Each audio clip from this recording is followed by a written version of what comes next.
church. And that's a whole new ball game. Yeah. Pastors who are up in here know what I'm talking about. Yeah. It's one thing to minister to folk. It's a whole different ball game to pastor. Yes. Amen. You see, when I was just ministering, then you worked on my time. And when I, I set the couch. Yeah. But when you're a pastor, people expect you to be around all the time, available all the time, and right? And you are their pastor, right? All the time for whatever their issue is. Yes. And so we're learning about that. We're learning like Jesus. Sometimes you got to go across on the other side. Yeah. Sometimes I need to go up in the hill and get away. I'm going to leave the disciples. Amen. That's another story. But it's wonderful to be here. I don't know who my timekeeper is. Okay, my wife. All right. So we, as I mentioned, we just celebrated our first year anniversary. But my wife and I, just this past week, we celebrated 18 years of wonderful marriage together. That's my partner right there. That's my wife. That's my friend. That's my road dog. That's my cohort. She's my girlfriend. She's my cook and my dessert. All right, mind your business. Mind your business. All right. But she's the one that knows me. She's the one that God gave me at a time when I was at my lowest. He shined a light, and we were both out of Dallas at a computer convention in Las Vegas, and I wasn't expecting. Matter of fact, I didn't even want nobody. I was so mad at women. I was mad at all y'all. I was mad because I had allowed the enemy to come in and sideswipe me. Yeah. I had allowed him to win, but when the enemy thinks he has won, when I thought even he had won, God showed me something, and he brought me through a series of healing, and he lifted us. And let me tell you, then we're gonna get on with today's word. He redeemed everything that I thought I had lost. As a matter of fact, it was like Job. He gave me more than I had before. Yeah.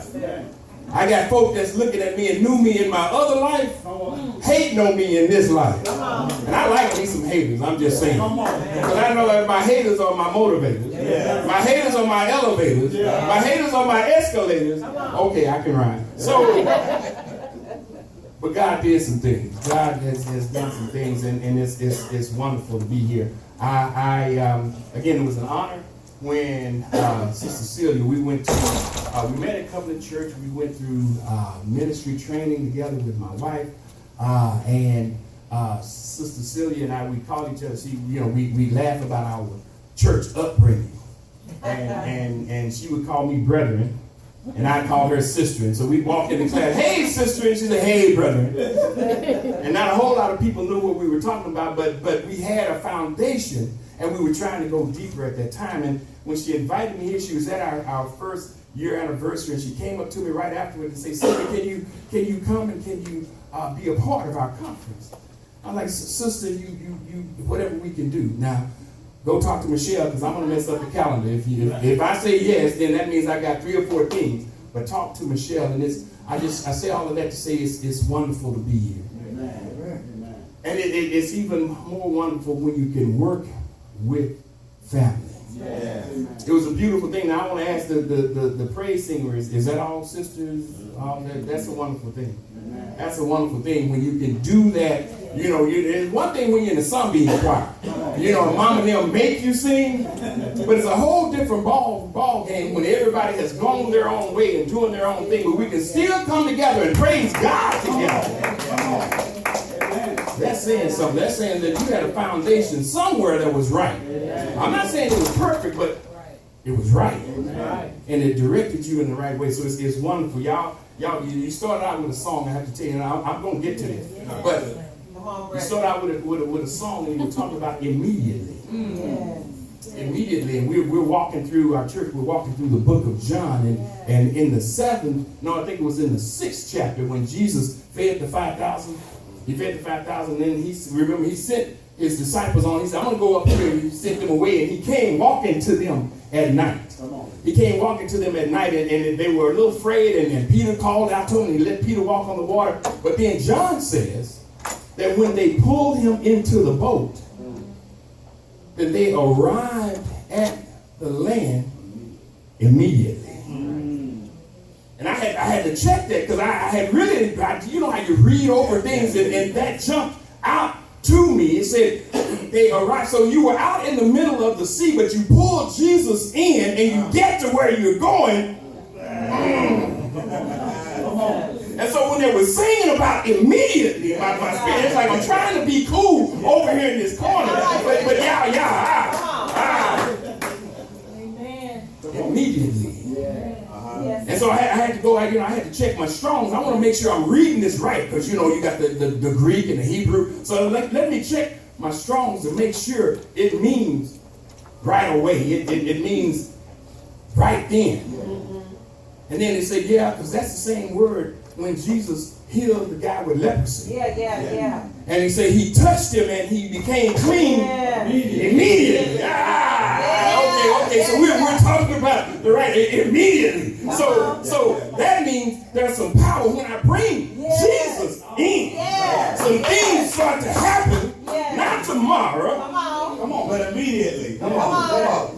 Okay, let me get this. That's good. I'm just, y'all did that. Y'all. Amen. Y'all, that's y'all. So you can blame yourselves for that. Amen. So as I was praying and meditating about this conference and this title, rise up for the battle. Rise up for the battle.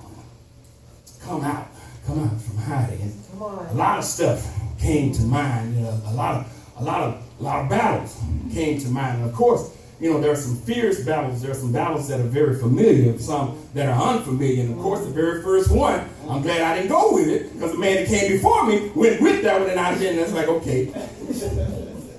But that's what God is good. That's what God is good. But it was great, because that was a great battle when everybody else is fearful, and God brings you up. And not one time, see, I was following you, Pastor. Not one time did it look like David was afraid. He never skipped a beat. He never checked himself. He just got his stones. And what I like, he picked up 5. We don't have time to fool with why he picked up additional stones. But check Goliath's family.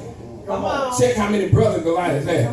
He knew what he was doing, but that's not for today. But that was a battle. That was a battle that he fought. So it's like, okay, we won't go with that one. That's not the one. Okay, well, what other battles are in the Bible? Okay, well, what about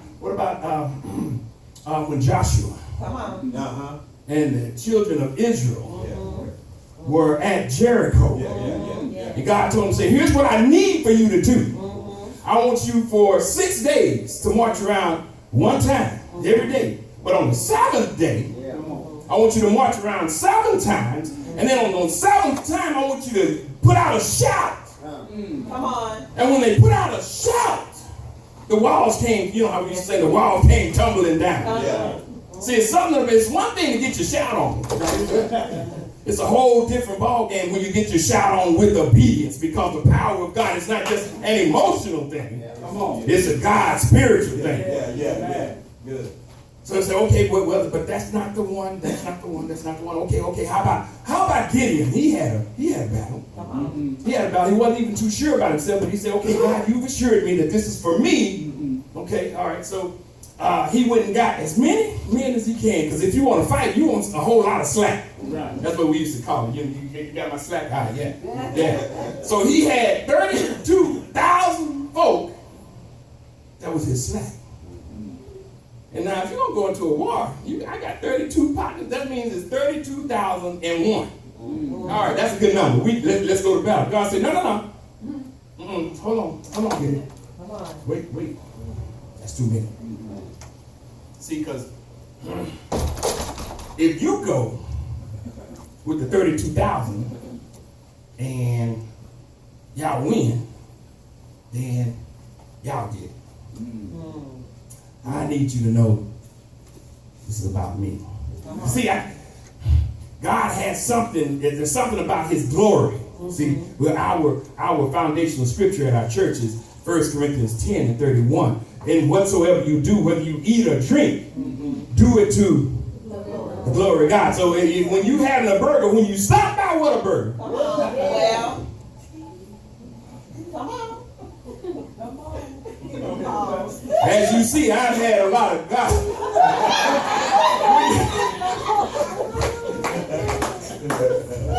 Whatever you do.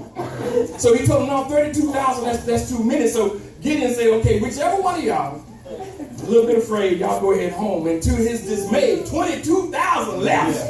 Yeah. Come on. So wait, I thought you had my back, man. No, I'm going home. 22,000. So you left with 10. Okay, 10. All right, we'll do 10. We'll do 10,000. God said, hold on, Gideon. That's still too much. That's still too many, bruh. So what I want you to do, let your boys go down and get some water. And when they go down and get some water, some of them just dove in the water, just face first. Others sort of got on one knee and sort of looked around and surveyed to make sure. Okay, so the ones that were diligent, not so worried about themselves, those are the ones that I want you to take into war. The problem was there was only 300. Now I've gone from 32,000 down to 300. That's less than 1%. Come on. Here's what I stopped by to tell you. 1% with God. It's better than 99% of everything you got. God can do more with your 1% than you can ever do with your 99%. So I'm just taking one more step. If you ain't been paying your tithe, Come on, brother. okay, now I'm out your business. Now, All right there. but as I kept studying and he said, well, that phrase, rise up for, in 2 words, the battle. That's it. Rise up for, and he kept like jumping off the battle.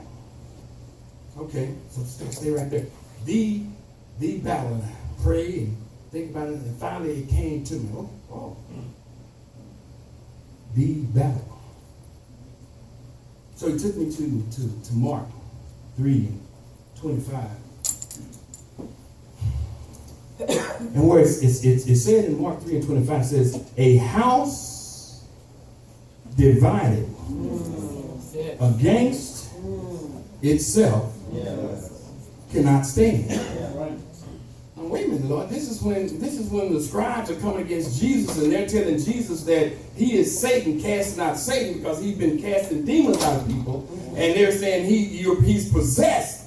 And he said, no, you need to understand that a house divided, Satan cannot cast out Satan. That's first thing. Come on. That's first thing.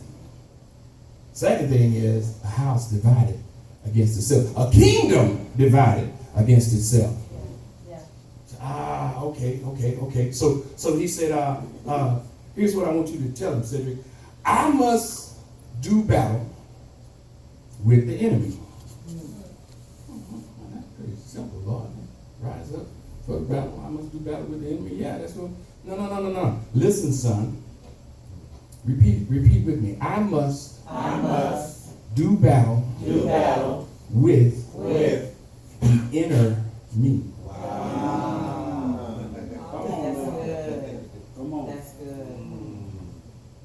I must do battle with the inner me. Before I can go and do the battle with the enemy, I've got to do battle with what's going on. Come on now. That's it. That's so Ooh, true. that's good. That's so Ephesians 6 says we wrestle not against flesh and blood. In other words, your problem, if you can touch it, if you can feel it, even if you can see it, if I can put my hands on you, are not my problem. Come on. But there's something in the spiritual. There's something going on. And sometimes my problem is not with you. My problem is what's... Come on now. All right. We must do battle. Yeah, we'll get to the enemy soon enough.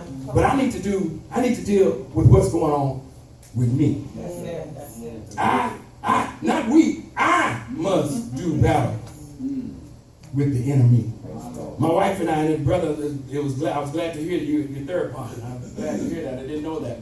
My wife and I, we are board certified therapist counselors, and we deal with people almost daily. Yeah. And guess what we find out almost daily?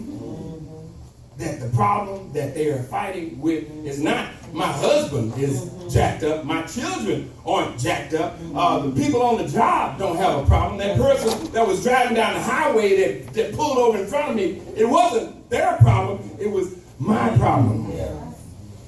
Because they say, most of the time, the answer to your issues is not the problem that you have.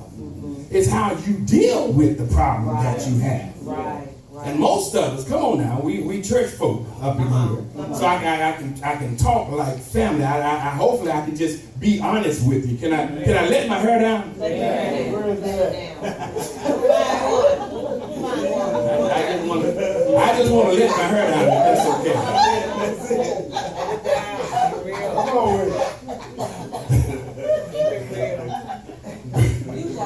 We need to understand that the battlefield that we fight, when I must battle the enemy, the battlefield is in the mind. Yes.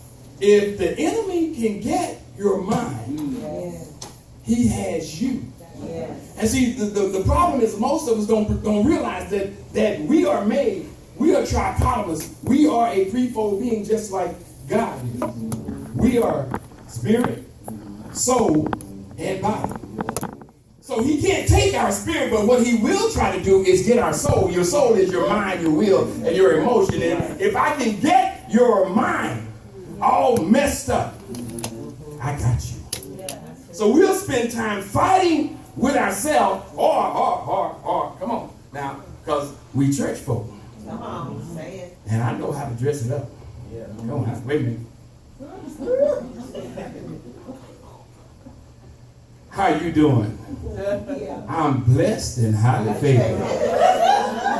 I've been saved all day, no sin have I done. We can speak Christianese. We can talk it all the time. My heart is broken, I'm hurt. Yes. But we come in and we fake it. We cuss all the way to the parking lot. Come on, shout it out, come on. Get out the car, straighten it up, put the smile on. You all right, baby? You're all right. I'm all right. Okay, let's go and pay church. Can't wait till I get you back in the car, though. Come on, say it though. I'm gonna cut you out all the way. There's a battle going on the inside. Right. And until we can get us right. See, again, I love the rise up for battle, but it's going to be very difficult for us to rise up for battle. We have to, before we can rise up for battle, we have to be able to get together, to unite. And before we can get together and unite, I've got to get myself together. And before I get myself together, I've got to deal with the enemy. So let me see, here's what I don't want you to get, don't get discouraged. Don't get discouraged because you're not the first one to have to deal with the enemy. I want you to go to Romans 7. And I'm going to read it, 7 and 14. I'm going to read it in the God's Word version because, Paul can get you mixed up and he can go to and fro, back and forth. And by the time Paul finished, what was he talking about? What it says in verse 14 says, I know that God's standards are spiritual, but I have a corrupt nature, sold as a slave to sin. Verse 15, I don't realize what I'm doing. I don't do what I want to do. Instead, I do what I hate. I don't do what I want to do, but I agree that God's standard is good, so I'm no longer the one who is doing the things I hate, but sin that lives in me doing them. I know that nothing good lives in me. That is, nothing good lives in my corrupt nature, although I have a desire to do what's right. I don't do it. I do the good thing I want to do. Instead, I do the evil thing that I don't want to do. Now, When I do what I don't want to do, I am no longer the one who is doing it, but sin that lives in me doing it. So I have discovered the truth, verse 21. Evil is present within me, even when I want to do what God's standard says is good. Yeah. There is a battle going on inside of me. The problem is, too often we're not willing to admit. Right.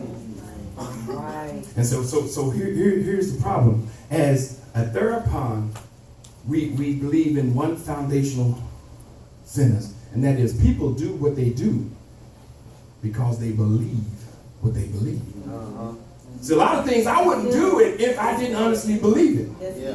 I would not have an attitude about you in your church if somewhere down the line somebody spoke that to me. See, because here's what's wrong. See, you got your toes out. You know you're going to hell. Come on, You know you're going to, and how dare you have so you got pants on.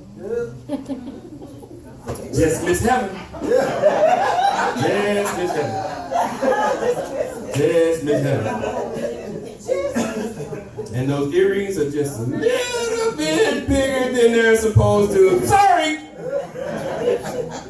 No heaven for you. That's good. That's good. Hair too long. Got braids. Sorry. Won't see you there. Why? Because somebody told us, put it down in us, and we have been carrying that around. So here, the reason I bring that up, because I don't really care. God don't really care about all of that foolishness. The problem is that we're getting weaker as a church body because we got so many isms and schisms against one another. And again, the problem is not you. The problem is here. I need to do the Michael Jackson. Come on. I need to look at the man in the mirror. Come on. That's good. I ain't much of a moonwalker, so I'm just going to walk up to the mirror and check myself. The problem is, when I look in the mirror, I have to be willing to be honest. And I'm not talking about that mirror that I can look at you and I can see everybody looked in that mirror this morning.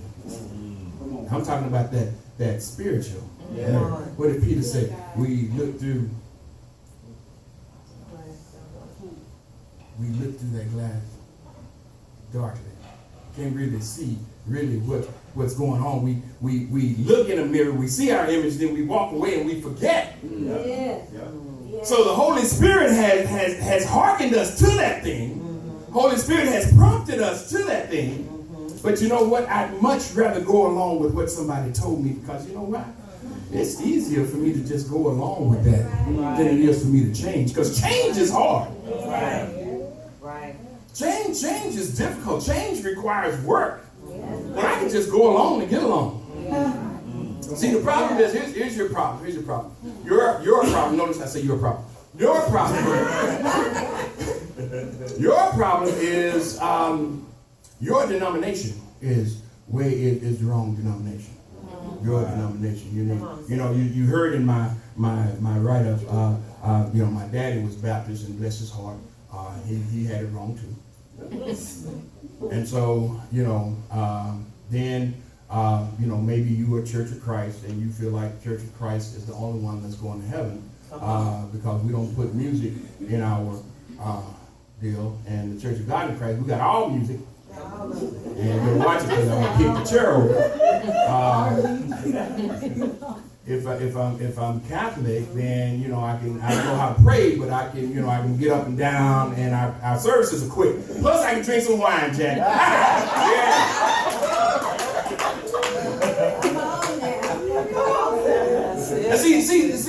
And the problem is we get stuck, and we have the enemy. His plan is to divide and conquer.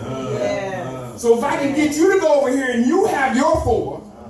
And I can get you to go over here and you have your 2. Then okay, because you weak as all get out. But what would happen? What would happen What would happen if two of us got together and messed around and prayed, believing on what Jesus said, that something would happen, that if we ask anything in his name, believing that it would happen, he would grant it to us. What if 2 or 3 of us got together, right, and he just came and got in the midst? What if a pastor got, you don't see by myself, what would you do if you were going down the street and you saw 1,000 people running after you, and these 1,000 people, they're scared as all get out. They're scared, and then behind these 1,000 people, you see one guy. You see me running, and they're running. What would you do? What does he have? Then you mess around and you see 2 of us, and there's 10,000 people running. What would you do then? You mess around and you see 3 of us. Now there's 100,000 people running from us. Why? Because we got the power of God. Oh, we got the anointing. That's it. That's good. That's good. But the problem is, I can't get with you, Pastor. I can't get, see, you got the audacity to have, what is that, plum? What is it called? Man, you know that I got the red brown, bro. That's spiritual. Come on. Now, you don't have a towel. Now, I got the special button. Come on. We got to put the mess aside. Preach it. We've got to put the mess. If we want to fight a battle, we want to rise up and get something done. Put the mess aside. I don't care that you have communion on every first Sunday. So, we have it every Sunday. Mine better than yours? Come on. What does the Bible say? As often. So where is that on the calendar? What day is that? As often. I haven't found it on the calendar yet. Come on. Do it Thursday night at 8:38. That's okay with Jesus. Do it Saturday morning at 7:14. Guess what? That's okay with Jesus. Do it at midnight on Wednesday. That's okay with Jesus. He said as often as you do it. Just do it. Just do it. Just do it. But we got way too much stuff. Way too much stuff. See, we're good in here. We're good in here. We're real good in here. But what are we doing? Come on now. Yes, God. What are we doing outside of here? My life needs to be a witness. If I want to do battle, real battle, make a real difference. Come on. See, because let's be honest, the statistics say, let me just share this with you. The statistics say that it used to be from 1960 to 1990, 1 in 3 people professed to be a Christian. Wow. But by 2013, 1 in 8 Come on now. professed to be a Christian. Not only that, used to be, back before 1990, if you were a Christian, if your kids were in school, what they would say, okay, well, you don't want to go along, you don't want to go steal a Snicker out of the store, well, you just a goody two-shoe. They used to call me church boy. PK, that was me. All right, that's okay. That's okay. Now, you're a fanatic. Now, you as a Christian are considered as dangerous to society as Al-Qaeda is to the free world. And you know why that is? Because we won't deal with each other.